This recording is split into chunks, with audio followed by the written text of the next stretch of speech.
Okay, all right. So, hey, Julie is here, Chris is here, Joe is here. So, all right, we're like, hey, Joe Roy, Mr. I'm retiring this month. Oh, Yep, Joe, I miss you. yep. 6 more days. Wow. Man, loving the glasses, dude. Thanks. What's it Bad. like to I'm like 30 years away. What's it like to be on the verge of retirement? It's a little scary. It's also a little freeing too. There's good and bad to it, Yeah.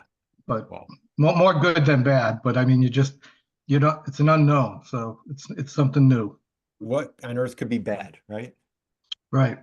So, all right. Well, hey, we had a decent sign up, so I know we're a little light right now. I'll just let people as we get going. I'd like to be for the folks that get here on time. I'd like to start on time. So I know Chris is still connecting to her audio. Julie, how are you doing? Happy Thursday to you. And Allison dropped her LinkedIn in the chat box. I encourage everybody grab your LinkedIn, drop it in the chat. It's a great opportunity to make some new friends, make some new connections. And if we were at a networking event, man, we'd be handing out business cards, right? High-fiving, hugging, all that stuff. So we'll get things going. I think, you know what? Let's just get, I'm recording and let's just get the thing rolling, right? So how about, you know what? I'm gonna work my way east. I'm gonna work my way east. So my name is Curt Anderson of B2Btail. Honor, privilege to be with you today. I'm in snow country, so it's a little chilly where I'm at. So I'm gonna move. Wesleyne Whittaker is in the house in the great city of Houston. Houston, we don't have any problems. Wesleyne, how are you today? I'm good. There's snow on the ground here today There's too. snow in the ground. I know, like It's pretty New fun. Orleans, Houston, the Panhandle of Florida. Like what is happening, right? I know. Yes, I am Wesleyne Whittaker in Houston, Texas, and I am so excited to be here with you guys today. Awesome, Wesleyne. So, hey, founder and extraordinaire transform chief transform officer of Transform Sales and just a dynamic sales leader. We have my dear friend. We're moving west. We're going out to Southern California. A lot of stuff going on in Southern California. So, Allison, thoughts and prayers to your community. I know it's been very, very rough. Allison DeFord, how are you? What's happening with you today? Well, I'm excited to be here. Anytime that I get to hang out with you guys is a treat. And our manufacturing audience and my buddy Joe, I'm so excited. And yes, we have had quite a last couple of weeks. I'm in Southern California, and the fires are about an hour from me, and it's been gut-wrenching. So I would just say, no matter what you hear in the news or this is affecting people of all walks of life, Mhm. just rich people. And it has wiped out entire communities, like not just someone's home, but where Mhm. their kids go to school, their place of worship, Mhm. their grocery store, like everything is gone. So I just wanted to throw that out there that if you could find it in your heart to make a donation, Mhm. please do that. It'll make a big difference. This is going to take probably a decade Mhm. for this to rebuild and recover. So, but on a positive note, it's very warm here. It's not cold, and I'm grateful for that. So excited to be here. We've got a lot of good stuff for everybody. Yeah, and thank you, Elsa. And so for those of you that know, we have our little LinkedIn live show, and our guest on Monday lost her house 2 weeks ago. She lives in Malibu, and she hasn't been back to her home, can't go back to her community. She's not allowed to even go see her house. Wow. And so they lost family of five, they lost everything, and it's just absolutely devastating. So okay, so thoughts, prayers with everybody there. So we'll turn into we're going to spin things on a positive note. So let's start here. Allison, I want to start with you. Okay. Dive into a little bit of, we're talking about that buyer persona, why understanding who that buyer is from your perspective. Why is it just so critical? It's for every business, but especially for our manufacturers. Why is it so important? Well, great question. And I run into this with every single client that I work with in marketing and manufacturing. So what I find, and I'm looking forward to hearing Weslene's thoughts and yours as well, 9 out of 10 manufacturers that we work with, they know who their customers are, their ideal customers, but they don't have anything in writing. It's all up here. And when you say, when was the last time that you asked them, what's keeping you up at night? You know, what's going on in your world today? I get a blank stare. I have been guilty of this myself. So I'm never pointing fingers. There's always three pointing back at me. I'm the guinea pig, I always say. So what I've learned from this is that it's very helpful if you get it out of your head and onto a document that you actually hang up. And when people say, okay, well, our defining your ideal customer is, it's easier than you think, but what I recommend is that you go about it, dig a little deeper. So when people say, well, our ideal customer is an engineer, we say, great. Is it all engineers everywhere? And they said, absolutely. So think about that. All engineers. Woo, that's a lot of people to try to attract and talk to. So then we say, okay, is it a specific kind of engineer? So I encourage them, let's get a little more granular. Well, yeah, they start looking around the room. It's an electrical engineer for the most part. Okay, great. So an electrical engineer, so we've narrowed it a bit. Like think if you're doing a search. Curt taught me this. If with SEO, if you're doing a search and you search for engineers, you're going to get millions of results. That's overwhelming. Now, if we get more specific and we say electrical engineers, fewer. This is what we want. This is a good thing. So then we say, well, what level are they? Like, what's their, well, they're mostly senior level. Okay, now we're getting somewhere. So senior level electrical engineers, are they focused on a specific field? They all look at each other and go, well, yeah, the PCB market. Okay, now we're getting somewhere. So now we're going like this. So now we've got this pool, and then we say, senior level electrical engineers focused on the PCB market that are primarily in the West and Southwest United States. Oh my gosh. Well, now we're talking to several, let's just say several thousand versus millions. So think about how much easier that is to craft content and messaging for this very specific group. So I highly recommend really zooming in and getting very granular on who this person is.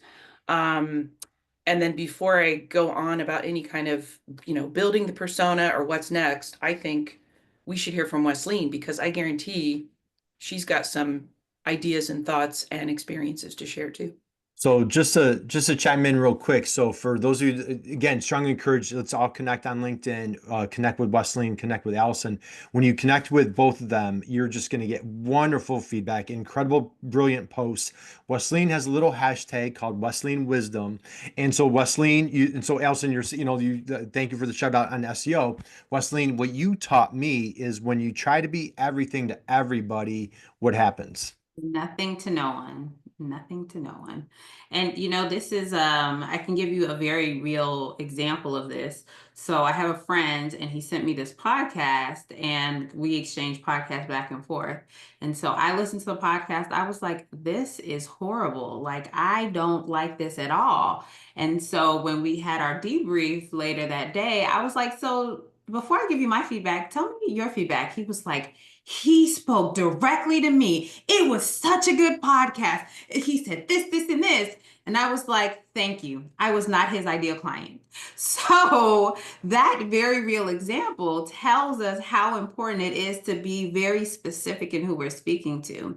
And so when I think about it, I always think about this from the sales side. So if I say, oh, I sell to all engineers, kind of building on what Allison was saying, I sell to all engineers all over the world, and they can be from brand new to in their position for 10 years. Doesn't really matter the specific area they work in or the industry. When you get into your sales conversations and you start asking discovery questions, they're so broad And so overarching, your client doesn't feel like you know who they are. And so that know, like, trust, it extends beyond just what we do on the marketing side. It goes into the sales side. The more laser focused you are on that ideal client, the more you know about them, the better. And it's our job to know as much or more than our customer about their current environment, their economic environment, what's happening in their industry, what's happening within their companies. Like, and if you are so out focused on everything, you get overwhelmed.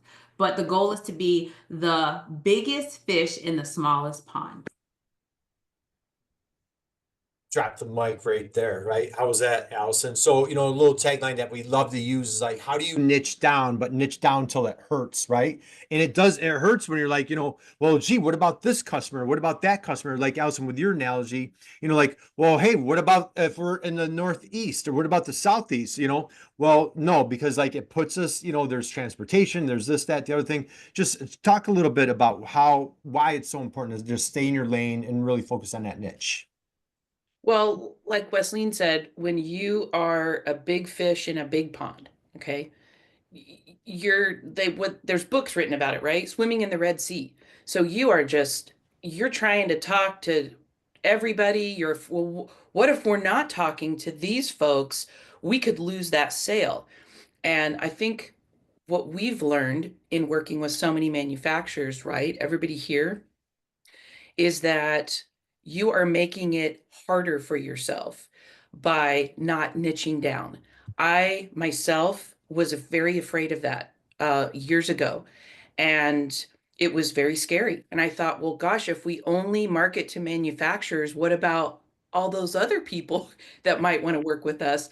And what happened is when you are speaking a very specific someone's language, it's so much easier to have that conversation than trying to shout and get everyone's attention, right? And trying to talk, we'll have this kind of conversation. Well, maybe we have to tailor it to these people now. You're knocking yourself out, and it's exhausting.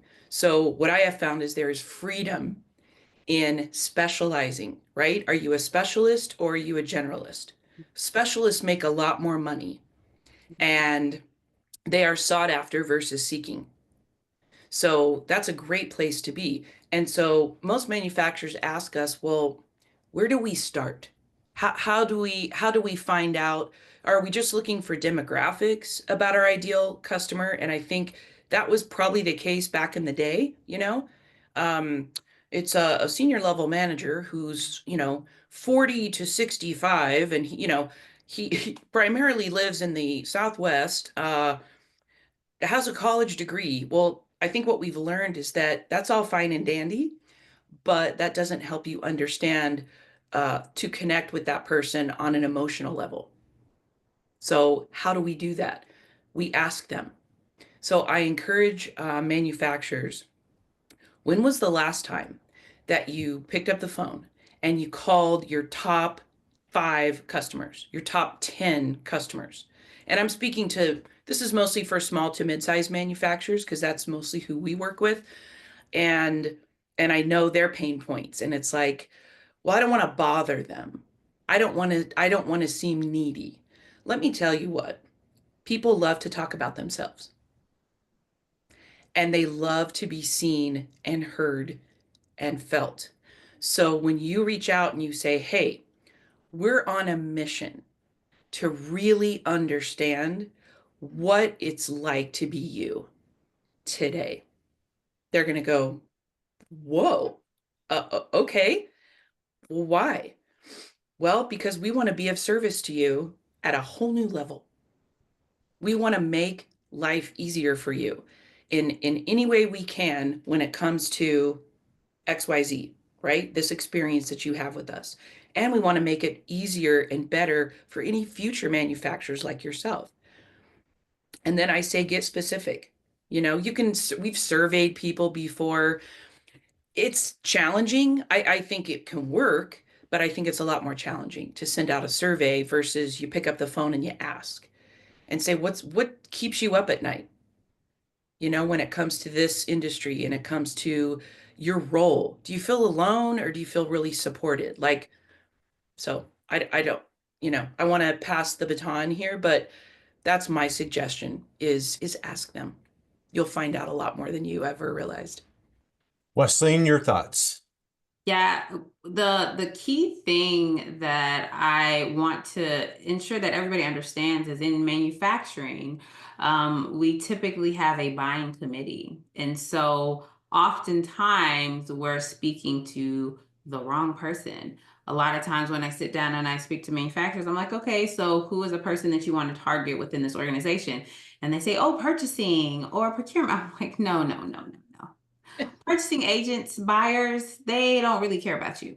They are focused on saving money for the company. They're focused on getting whatever widget the technical team needs at the lowest cost. And so if that is who you're targeting, your rate of conversion is going to be really, really, really low. And you can't go deep within an organization if you're only speaking to a purchasing agent because they don't have the power to do what you need to do. So even as Allison mentioned, when you're having these conversations with your clients, you want to ask them so if you sell something that's $20,000 or $100,000 or $5,000, whatever the average cost is. So typically when a purchase is made of $20,000, who needs to be involved in that decision?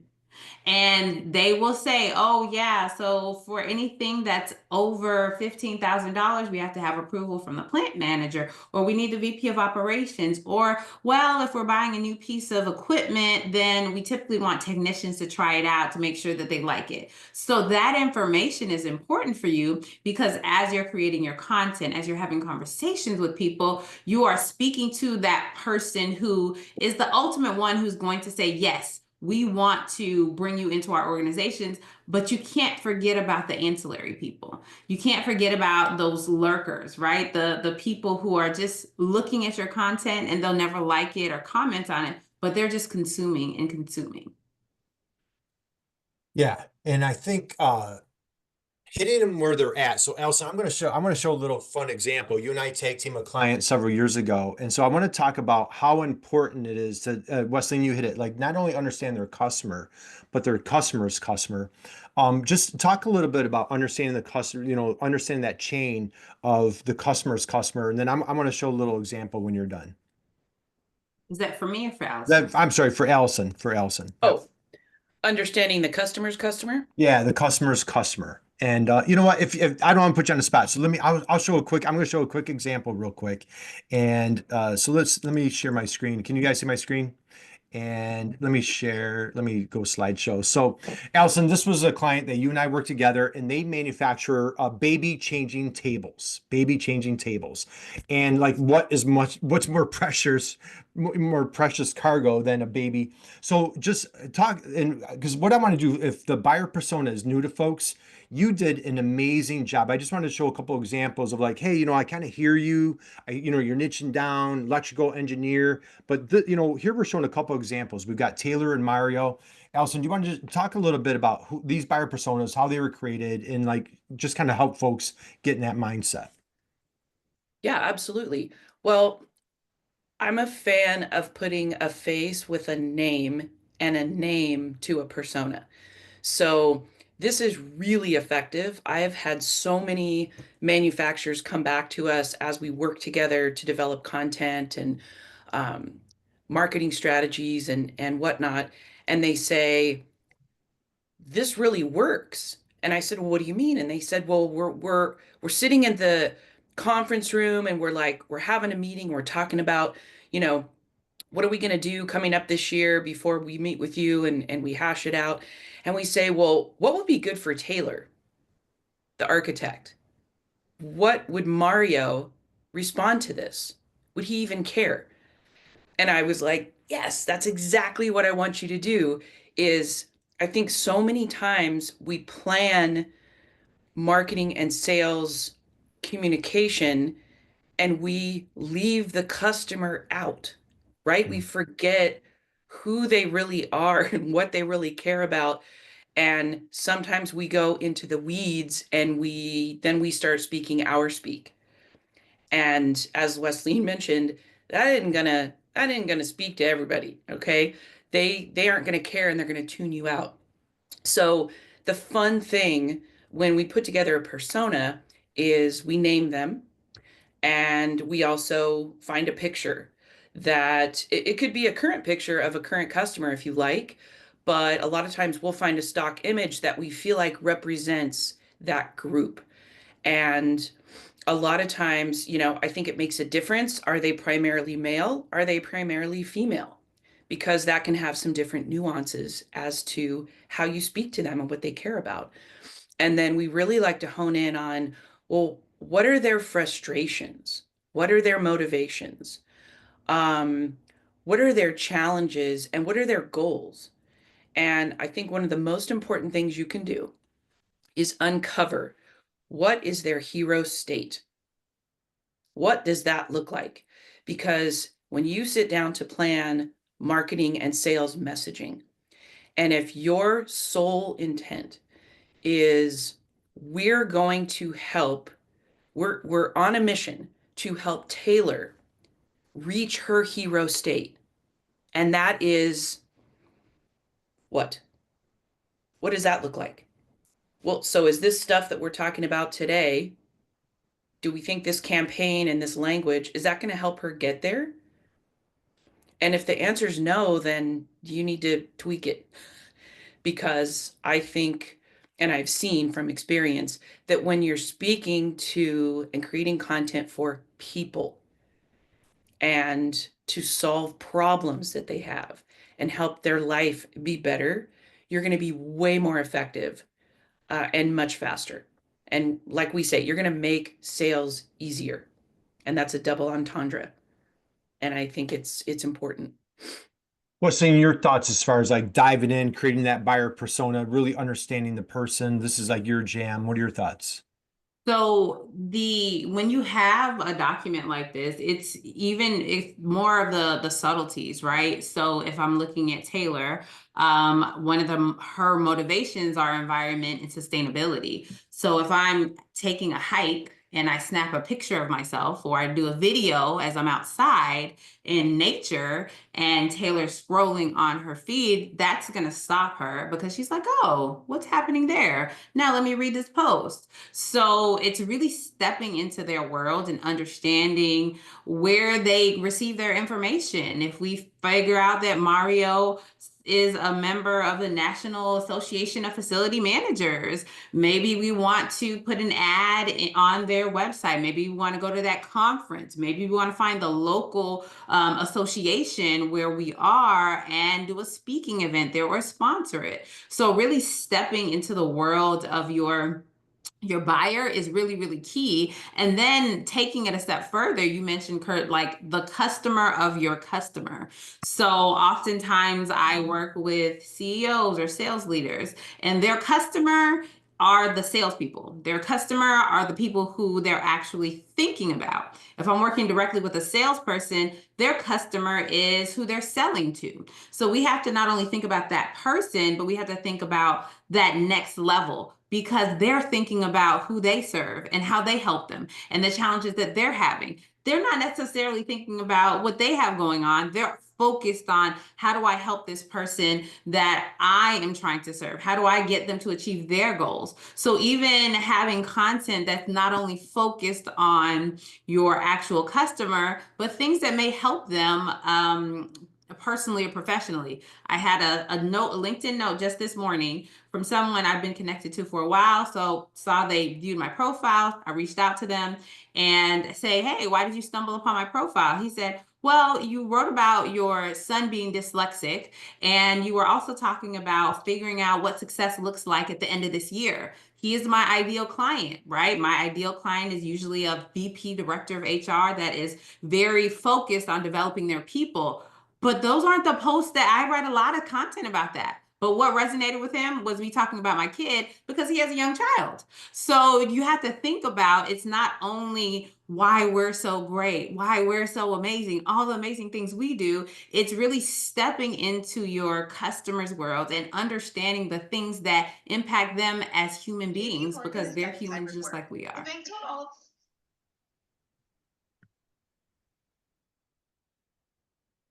Oh, you're on mute, Curt.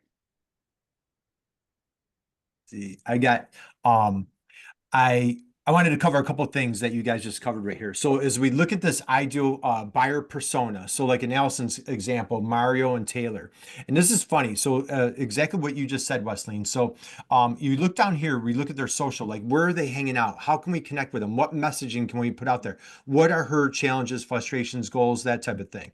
So, this is a company, they manufacture baby changing tables. So when you think of, like though the company, like here's their soulmate, their buyer, but who are they targeting?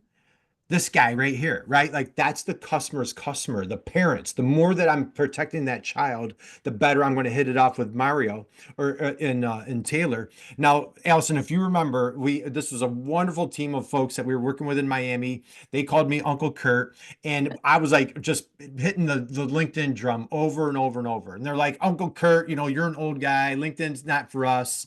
That's for older people trying to find a job. And I'm like, I'm telling you, just listen to me, right? So we kept preaching LinkedIn. And so what they started doing, kicking and screaming, they started posting on LinkedIn. And what they did is this team would go out in the community in Miami, and once a month they would do give back to the community. Here it was Earth Day, and the wonderful team here, they're out cleaning up the beach. Another day, another month, they're at the homeless shelter. And all they would do is just like they started posting this stuff on LinkedIn. Well, one day I opened up LinkedIn. Uncle Curt, you're right. LinkedIn works. And guess what? Like this is like Taylor to a T. Hi, Jennifer. I'm working on a 3-restroom renovation for the college. Bam. Like these guys, this was their soulmate, right? Can you advise the latest and greatest designs and trends and products? Thank you. Here's my number. Here's my contact information. So, Allison, your thoughts on like, why is it just so important? It's not important like where we want to hang out. It's where our soulmates are hanging out. Your thoughts there?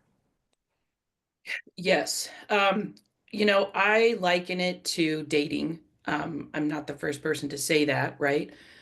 And an important question that was posed to me recently, and I am forever going to adopt this. I get together every year with my super friends, well, every week for over a decade. And every December we get together and we plan goals for the next year. And so we all figured out our goals. And one of the super friends said, okay, now we need to figure out who do we need to become. Mhm. And the three of us just sat there, and we say she throws a glass at our head. It's a long story and a joke, but she does regularly. And it was kind of like, oh, wow.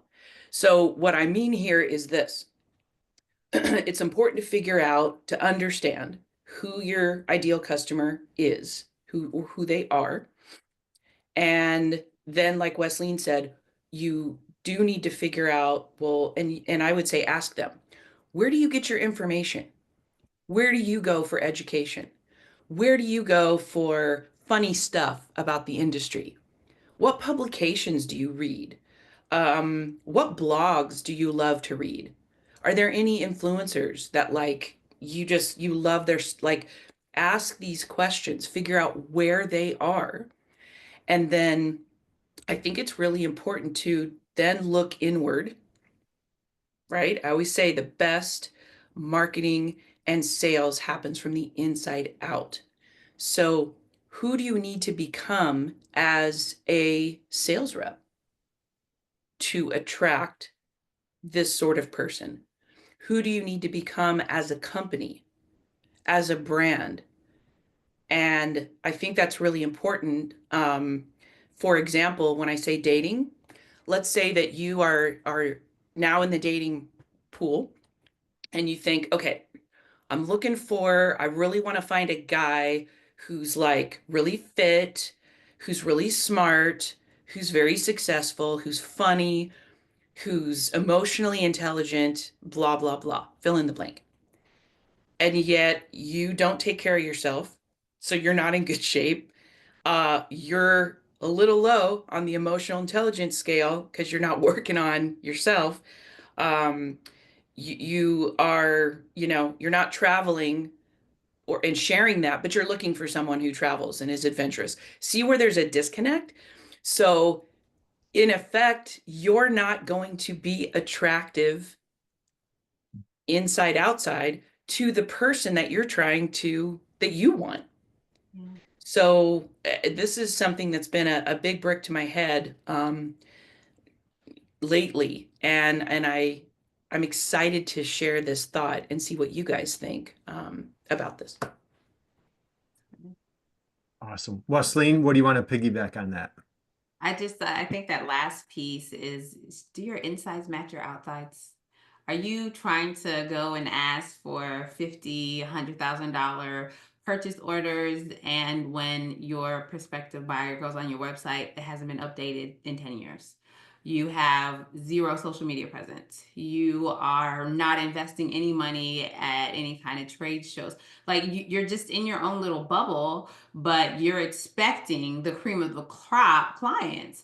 And you have to remember, before a person will pick up the phone, book a meeting, say yes to a cold email, they're going to do a bunch of research online. Today's buyers come to us 80% ready to make a decision. They have done all of the searching. They have looked, they've been lurking, they've been in the background, just out there seeing what's happening. And when they submit an inquiry, they're ready to go. And so if you're doing any kind of cold outreach, or you're cold calling, emailing, sending LinkedIn or social media messages, they're going to check you out before they say yes. So if they go to your website and it's outdated, if they go to your social media profile, both for the company as well as you personally, and there's not any content on there, then that's not going to compel them to buy. And in that vein, a lot of times people don't like to, they're like, oh, I don't want to use my personal LinkedIn, or I don't want to use my personal social media because I want people to buy from the company. People buy from people, period.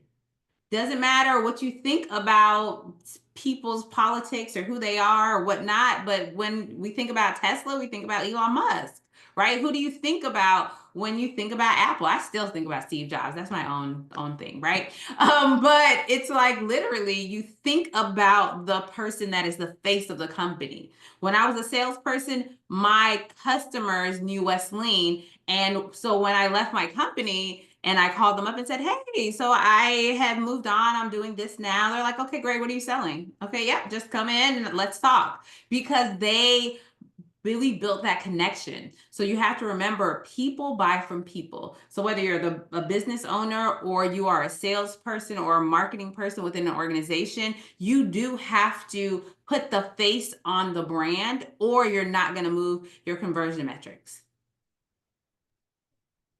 Mic drop, Curt, right? We're just Double. we're taking a moment of silence right there. Just like let that sink in and resonate. And so for everybody listening, if you guys have questions, please chime in. You want to have a conversation, like this is a great opportunity. You've got two high-level folks here. So we want to deliver as much value to you as possible. So if you have any questions, we want to roll up our sleeves. We've got plenty of time for Q&A. Allison, you wanted to dive in a little bit further, or if you're comfortable, you were just on our LinkedIn Live show recently, and you were talking about like how you actually made a transformation for yourself on how different clients that you were working with, and then you really zeroed in. Do you want to share like your own journey, your own transformation? Sure. This was a major break to the head. I want to say about 10 years ago, I was working with a business coach, and he suggested that we specialize instead. He's like, well, do you want, you're acting like a commodity, which I say this to clients all the time in manufacturing. You're acting like a commodity, but you're really offering a specialty. So which one is more appealing to buy from? If you're a commodity, you're just like everybody else, right? And I use the example of coffee. You're just like everybody else until you decide to become Starbucks. Water. You're just like everybody else until you decide to be Fiji or Evian or Arrowhead or fill in the blank, right? Creating meaning to the people who will care, if I can quote Seth Godin. So what we figured out is that we were trying to be too much to too many people. So we realized our specialty was manufacturing. And then what we realized in doing this work that I'm encouraging you to do, or to do with, someone like one of us, is we had the epiphany that we were talking over our customers. We were speaking our language, and we were coming in acting like we were all smart and badass and great at marketing, and that they weren't. And it was this like, whoa, this moment of realization. And when I say this to manufacturers, I encourage them, we want to approach our ideal customer as their guide and their champion, and realize the value, right, that they bring to this. It's massive. We're just here to support. And I think that when you stop, and again, this is from my own experience, when you stop trying to come in as the know-it-all. So if you're the manufacturer and you're trying to help your customers or potential customers, and you're talking about yourself, Curt, I had to go here. The wee syndrome is something that I talk about all the time. So, Wait, Wesleyne, or I'm sorry, Allison, what is the wee syndrome, I might ask? well, if you're covered in it's not a good thing, first of all. Secondly, you are so busy focused on your own navel, right? Oh, look, I can make it talk. It's a long story. I had cousins when we were kids and they ran around with no shirts on because they were boys. And I just thought this was the strangest thing. And then I found this picture a long time ago, and it was this little boy staring at his own navel, fascinated. And I was like, that's what we're doing. We are so focused on our own self. And so if you'll notice, and this goes back to what Wesleyne was talking about a minute ago, when you're speaking your language versus their language, your social posts are going to be a lot like this. We are so excited about this award that we just won. We are going to be at this next trade show. We, stop by booth 242 and we'll show you. There's so much we everywhere. It's on your website too. You're leading with yourself. If you flip the script and lead with you, right? Because this is what you're doing this for. It's for them and their customers and their customers' customers. So I encourage people to flip the script. And that's what we did in going back to my example that Curt asked me to share, is we stopped talking about ourselves and we realized the value and the importance of leading with them and of also connecting with heart. And I got a lot of pushback on that from my own team and from people around me. They were like, you're going to talk to manufacturers about heart? That's never going to work. And I thought, but I just knew, right? I knew we had to be ourselves and we had to lead with, this is going to sound weird, but love and creativity and with passion and really speak our truth and speak their truth. And so by doing that, I think that was how internally we flipped the script and became more attractive to the people who would care. And that's what, that's what we help manufacturers do. And I see it work day after day, year after year. You become more attractive. Joe, you have a question? Well, I have more of a comment than a question, but I agree. I mean, that's one of the problems we have societally is we get into our tribes and everybody is alike. We don't get people who are not like us into our circle. We're uncomfortable with that. I mean, I've seen that big time in the manufacturing world in the 8+ years I've been in here on the MEP side. We build our staffs. They're all the exact same person. I mean, you could throw the cards up in the air and it wouldn't matter which one of those persons came down. They're all the same people. They don't have anybody in there. And they say, well, how do we get women involved? Well, I don't know. Let's ask the women in the organization. Oh, we don't have any. Or how do we get people from this area involved? Oh, I don't know. Let's ask them. Well, there's nobody from that area. We don't have anybody, we just don't do it. And it's crazy. Right. Allison came out to Nebraska and worked with one of our customers, and she redesigned everything for them. And they've had a wonderful success run since then out here because they got a leader finally who said, I need to find different things, and I get accused a lot in my role. I have been accused a lot in my role of can't you stay focused on any one thing? No, I can't, because there's always something more new. There's something to want. Yes, I can focus. I want to have some focus, but I also want to be open to learning. Excellent. Joe's with the Nebraska MEP, even though he's retiring. What? How many days, Joe? Is it today's the 23rd? Is it next Thursday? It's a week from tomorrow. It's a week from tomorrow. God bless you, dude. So how about a round of applause for Joe for dedicating his career to doing a great job I'm retiring, but I'm not going away. You're not going away. I'm still probably going to show up to these webinars just because I need to stay informed as to what's happening, things like that. And people want to ask me questions. I'm open to having questions asked to me too. Yeah, keep them coming. And Joe's a manufacturing expert. So Joe, thank you for your love, your support. Big baseball fan, by the way. But Allison, I love your point. So just last night, late last night, I was working with a client. He had a couple of proposals and he said, hey, could you go through it? And I said, you know what? I'm going to give you my honest feedback, right? You're asking me, I'm telling you. So it was $60,000 proposal from a vendor, and I'm going through it, and it was all about our accomplishments, all about our current clients, all about everything that we've done. Here's a bunch of the tasks that were a copy and paste. The client, my client, was not mentioned once in the entire proposal. Not one time. And it was anyway, I'm going to stop in that. But I'm like, if this was me and you're asking me my opinion, I'm in your shoes. This person's looking to extract a significant amount of money from you. Not one time did they say, hey, John, hey, Joe, hey, Wesleyne, I'm going to do, like, you're the rock star. Let's make this about you. It was just full of Allison. You would have been appalled. Wesleyne, you and I have done tons of workshops together. We've shamelessly thrown Allison.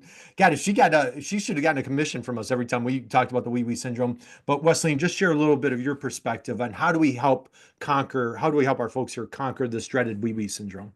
So you mentioned proposals, and that's a really great place for me to kind of pick up, because oftentimes when we are delivering proposals, we are walking through a sales process that works for us. So a sales process that works for us as the salespeople or the consultants is we have a call, you get all the information, and you email the proposal over. You let the customer figure out on their own, kind of like you did with your prospect, what things mean, which is please stop emailing proposals. Never email your proposals. That is like one of the things that can decrease your chance of winning very, very tremendously. And so when you think about how do you deliver a proposal, because you should have a meeting, is you really want to make sure that you understand what that person's problems are. So this is the problem, this is the challenge, this is the issue that you're having, and this is the solution that I have to fix that specific issue. And they feel like you get them. You will see their face like, oh my goodness, that's exactly what's happening. Oh, wow, you got that? You get it? And so it's an easy yes. It's not a fight. It's not a negotiate trying to shake you down on price, because you have stepped into their world. And so stepping into their world, and as Allison said, not using your own terminology. I push clients on this often when I'm asking them, okay, so who do you serve? How do you serve them? What are your solutions? What makes you better than your competitors? I'm like, nobody understands. What are you talking about? Like, I don't know what that means. I'm not a mechanical engineer. I'm not a chemical engineer. I don't know what this fancy thing is. And we get so much in our heads, we don't realize that is a huge barrier to entry for our prospects, for our clients, because they feel dumb. They feel like I should know this, but I don't know this. So let me go find another company that isn't using big words and isn't using big terminology, and then I'm going to be able to work with them. So we're shooting ourselves in the foot by not speaking in, I call it customer-centric, problem-focused language. Customer-centric, being laser-focused on what that customer needs. Problem-focused, what are the problems that they're having, and understanding them. Those are the words, those are the terminology, those are the conversations that we should be having, because we're stepping out of our world and we're putting our goals, our thoughts on the back burner, as it should be in the sales conversation. We're just gonna let that say, we're gonna savor that, Wesleyne. That was Wesleyne wisdom right there. So again, Wesleyne, Transform Sales, Allison DeFord, Felt Marketing. Allison, I feel compelled. I have to show an example. You were talking about, how do you uncommoditize your business? And I'm a big fan of this book right here, How I Built This, Guy Raz. He has a wonderful podcast. I listen to him religiously. So if you're an entrepreneur, you want to listen to a good podcast, I strongly, now, Wesleyne, like you're saying, somebody might listen to it, might not be for you. So I want to be mindful of that. But he interviews the most fascinating entrepreneurs and entrepreneurial stories. There's a company, I don't know if it's called Liquid Death. Are you guys familiar with Yes. Liquid Death? And it's hysterical. So this guy is at like some type of like a punk rock concert. It was like sweltering hot, and everybody's like too cool to drink bottled water. So everybody's like they're drinking the power drinks. And so they're all dehydrated, because I get the power drinks are making your thirst worse, right? So he's like, well, these guys are too cool at this punk rock, the summer punk rock concert, and they won't drink water. So he decides to can his water and call it Liquid Death.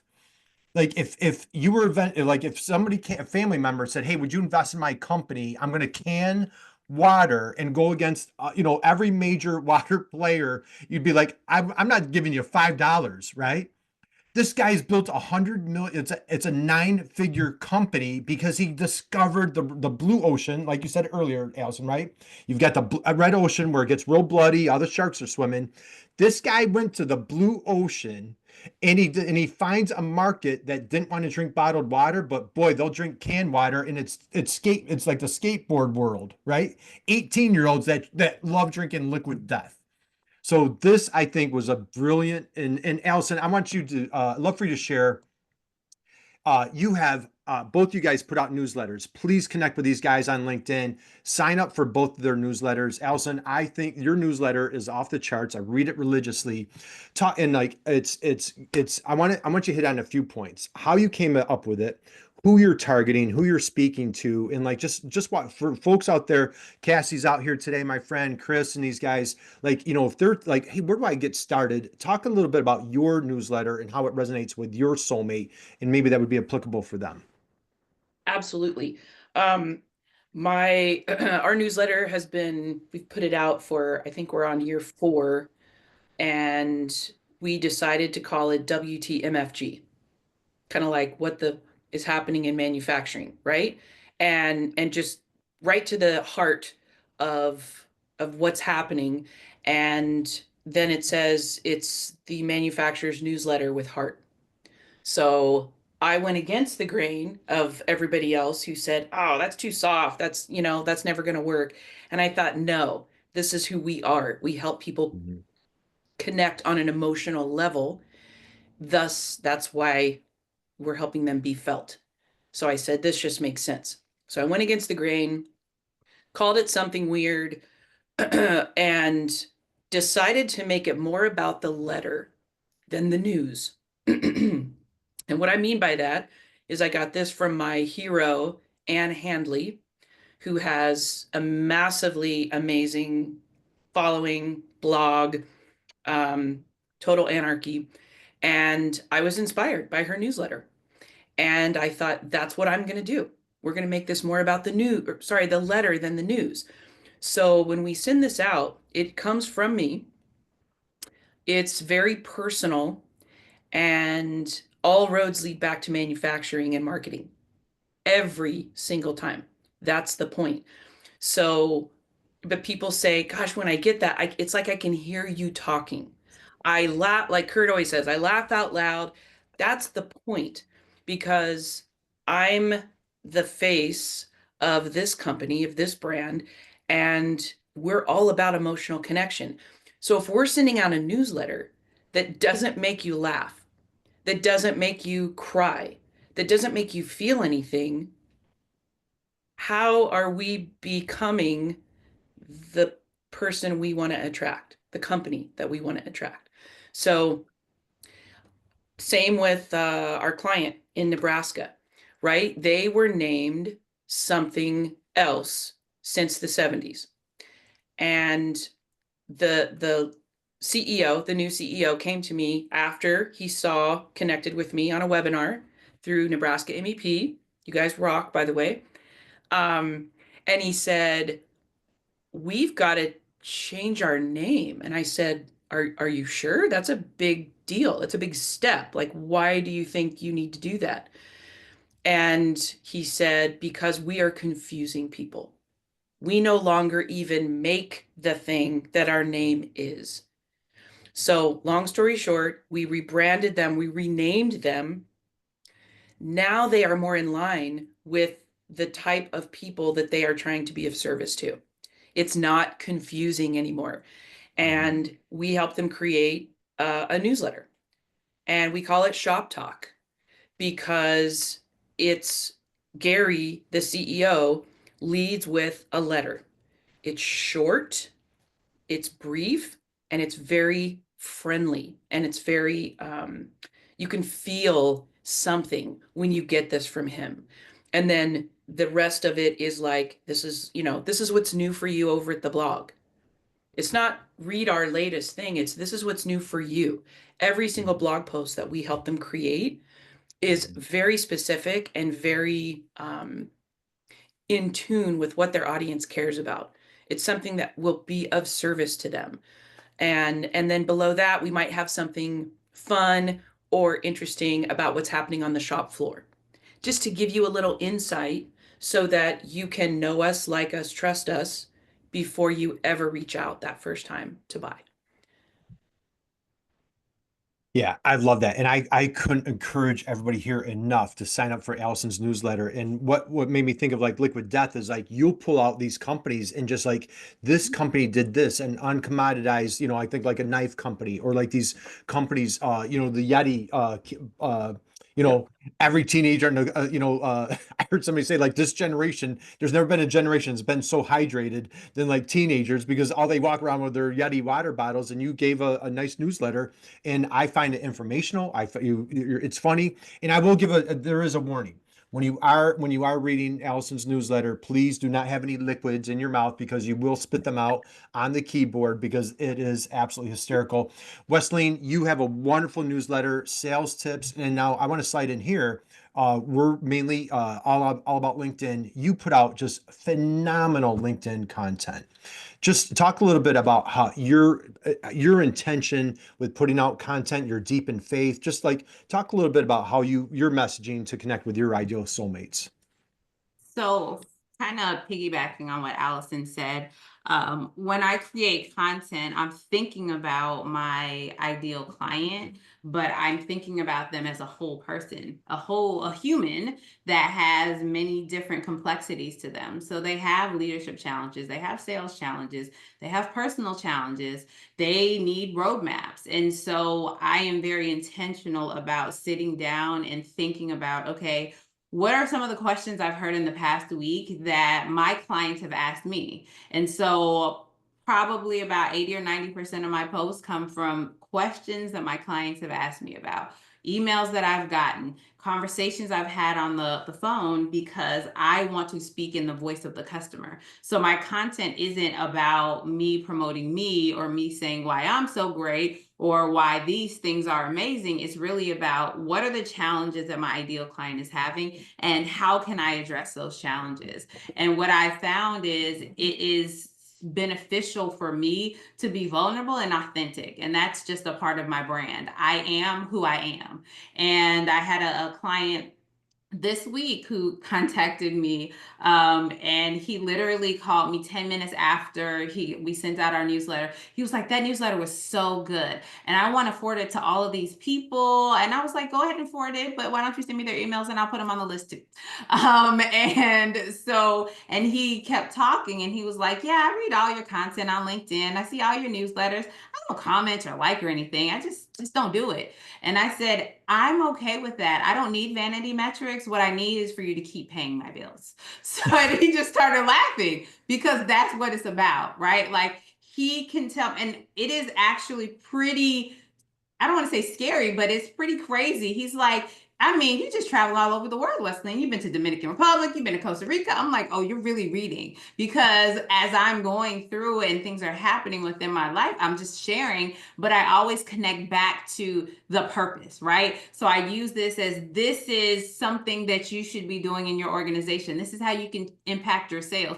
This is what you can do to become a better human, time management, whatever those things are. I share the personal parts of me, the human parts of me, and I connect it back to a business purpose. And I think when you sit down to write content, whether it's a newsletter, a blog, a post, you have to think about, how do I want to connect with the person that is going to read this? What is the emotion that I want to evoke? When I get people writing back to me saying, I printed out this email so I can share it with my wife, I put it on the fridge. Like, that's what I like. That tells me that I'm connecting with you, not just for the moment, but the content is sticky.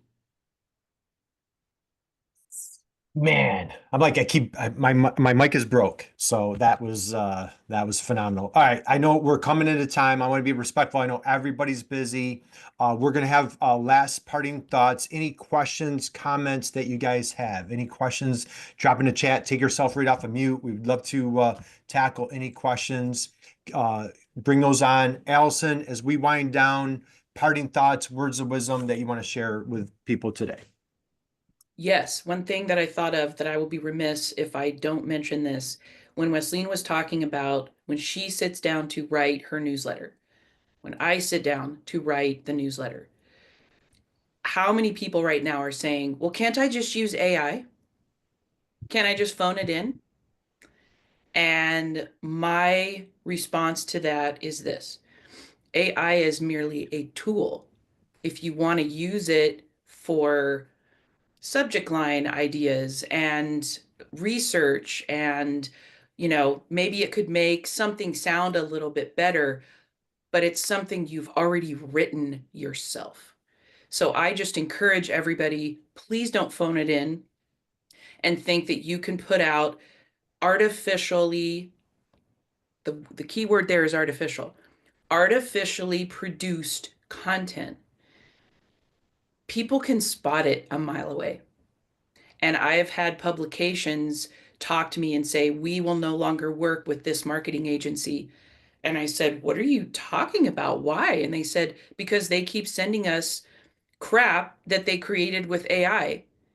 And that's not the quality of content that we're going to publish. So we will no longer accept anything from them. So this is a real thing. And if you're the manufacturer, let's say you're very small, and you say, okay, this all sounds great. I'm not a writer. Okay. I hear this all the time. I've got you. Okay. Here's what you can do. It's okay to work with someone else and have them help you with the content. So one thing that we do with a client is I have a quick 20-minute call with him every month, 20 minutes. Sometimes it's only 15. And I say, what's on your mind this month? What do you think is on the mind of your customers? What do we want to share? What do we want to, what would be interesting to them? And we just have a conversation, and it just comes out. And I take notes and I say, okay, great. And then we come back and we say, here's the newsletter. It's created. It's his words. It's his voice. It's his thoughts and ideas. We just articulated it for him and put it in a newsletter format. And then he approves it or he makes changes, and then we publish it for them. So that is how, as a small manufacturer, you could accomplish that task if you feel you're not a writer or you feel you don't have time. But let me tell you, it's so important to make that commitment. And I find it all the time. I'll think, wow, I have no idea what I'm going to write about. And I'll tell you what, because I made the commitment and said, I'll see you here in 2 weeks. Something magical comes out every single time. And I feel it's not because of me. It's because I put that customer persona right there in front of me and I say, what will matter to Joe this month? What could I help Joe with? So I just wanted to throw that out there about AI. And My goodness gracious, this was free too. How good was this, man? Joe, how good was this? Wesleyne, take Mhm. us home, my friend. How about any parting thoughts, Wesleyne wisdom that you want to share with folks? Again, connect with Allison on LinkedIn. Please connect with Wesleyne. Wesleyne, your parting thoughts. Yes, I think I'll just leave 4 words with you guys. And everything that when you're creating content, when you're sitting in front of customers, doing discovery calls, when you're creating proposals, customer-centric, problem-focused. The customer is the center of all that you do, and focus on the problems that they have. That's it. Amen. Drop. Amen. Amen. We're dropping the mic right there for one more time. So, all right, guys, I know we hit it right top of the hour. So if there aren't any questions, I can let everybody go so you can get on with your busy day. Any questions? We're good. We're good. We're good. Have fun. Have to run. Cassie, thank you. Appreciate you. Joe, Julie, Chris was here, guys. Thank you. Allison, thank you. Thank you. Big round of applause for Allison DeFord. Big round of applause for Wesleyne Whittaker. Actually, absolutely crushing it, hitting the ball out of the park today. So I'll have the replay. We'll send the replay out to everybody. And stay warm, everybody. Stay safe to our friends in California. Love you guys. Peace. Peace. Thank you. See ya. Yeah. See you guys. Yeah. Joe, congrats, man. Thanks. See ya.